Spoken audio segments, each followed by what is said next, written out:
School, college, university, اس کی ساری تعلیم مکمل ہو چکی تھی، بس آخری سیمیسٹر کا رزلٹ آنا باقی تھا۔ آج کل اسے کوئی کام نہیں تھا سوائے بوائے فرینڈ کے ساتھ فون پر لمبی چوڑی خوش گپیاں کرنے کے۔ یونیورسٹی میں وہ کسی کو دل دے بیٹھی تھی، محبت کر بیٹھی تھی، روگ لگا بیٹھی تھی۔ پچھلے کچھ دنوں سے اس کا بوائے فرینڈ اسے گھر سے بھاگ کر شادی کرنے پر قائل کر رہا تھا، محبت کے واسطے لمبی چوڑی دلیلیں گڑھ رہا تھا، اپیلیں کر رہا تھا۔ وہ بالکل پاگل ہو چکی تھی۔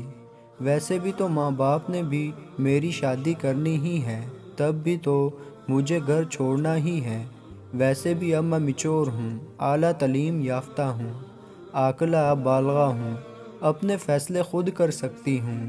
ویسے بھی وہ لڑکا میری محبت ہے، والدین کو بتا بھی دوں تو بھی وہ میری شادی اس سے کبھی نہیں ہونے دیں گے، کیونکہ وہ تو میرے لیے میرے کزن کو پسند کرتے ہیں۔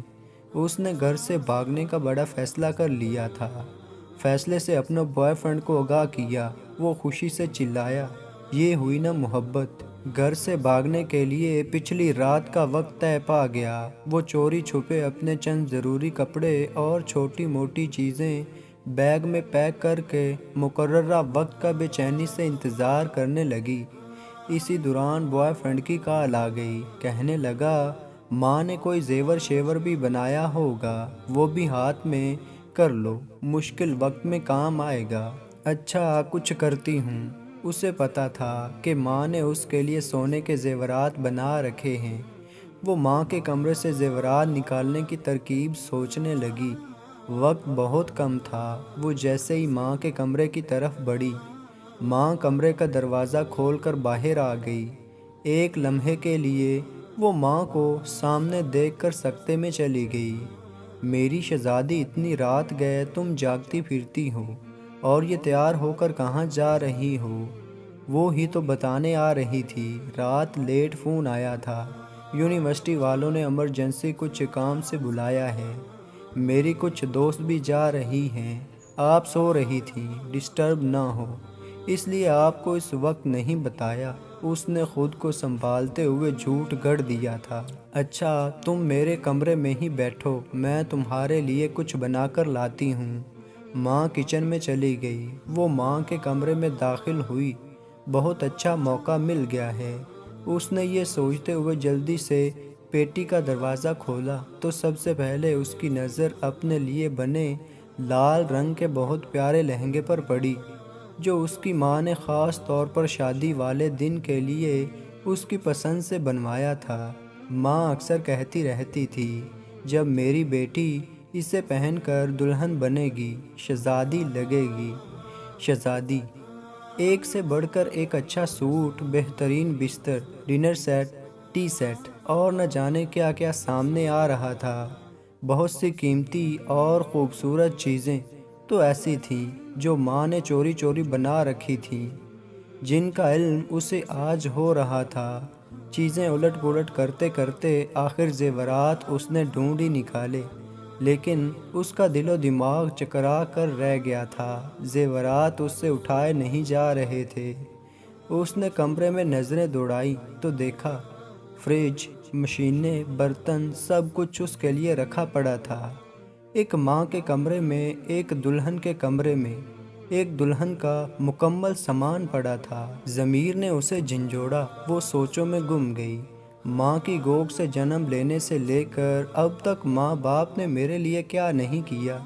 کھانا پینا، پہناوا، پڑھائی لکھائی، چھوٹی بڑی سب خواہشات، اپنا خون پسینہ ایک کر کے سب ادھورا پورا کیا، میرے اگلے گھر کا سامان تک بنا دیا، اور میں بے فیض بے وفا کیا کرنے جا رہی ہوں؟ مار کر اپنے ماں باپ کو خود مرنے جا رہی ہوں۔ محبت کا سمندر گھر میں ہے اور میں محبت کا دریا سر کرنے جا رہی ہوں۔ اس کی آنکھیں بھیگ گئی تھیں۔ اسے اپنی اعلیٰ تعلیم، اپنی حماقتوں پر خوب رونا آ رہا تھا۔ اس دوران ماں آ گئی۔ یہ لو میری شہزادی، اپنا پسندیدہ پراٹھا کھاؤ، اتنا سفر ہے یونیورسٹی کا۔ میری شہزادی کو بھوک لگ جاتی، ویسے بھی آخری دفعہ یونیورسٹی جا رہی ہو، اسکول سے لے کر کالج، یونیورسٹی تک تیری ماں نے آج تک تجھے بغیر ناشتے کے نہیں بھیجا۔ آج اگر تو بغیر ناشتے کے چلی جاتی تو تیری ماں کو مرتے دم تک اس بات کا دکھ رہتا۔ ماں کی بات سن کر بے اختیار وہ ماں کے گلے لگ کر پھوٹ پھوٹ کر رونے لگی۔